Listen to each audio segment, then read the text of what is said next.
Hi అండి. పిల్లలైతే evening రాగానే ఏదో ఒక స్నాక్ అయితే పెట్టాలి కదా! ఈరోజైతే పాప్‌కార్న్ చేస్తున్నాననమాట. నేనైతే ఎక్కడో చూసాననమాట. పాప్‌కార్న్ చేసేటప్పుడు ఏదైనా గరం మసాలా లేదంటే ధనియాల పొడి అలాంటిది ఏదైనా వేసామంటే చాలా టేస్టీగా వస్తాయనేసి ఈరోజైతే ట్రై చేశాననమాట.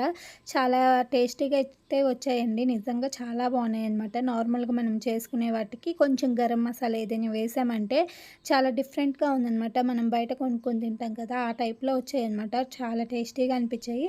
అలాగే ఈవినింగ్ వచ్చేసి ఇలాగ ఫ్రూట్స్ అయితే తీసుకొచ్చాననమాట. ఫ్రూట్స్ వచ్చేసి డ్రాగన్ ఫ్రూట్ అనమాట. ఇదొచ్చేసి పింక్ కలర్‌లోది. చాలా బావుంది టేస్ట్ అయితే. చూస్తున్నారు కదా! ఈ మధ్య అయితే తక్కువ రేట్‌కే వచ్చేస్తున్నాయి. ఒకప్పుడైతే ఒక్క డ్రాగన్ ఫ్రూట్ వచ్చేసి రూ. 100 ఉండేది కదా!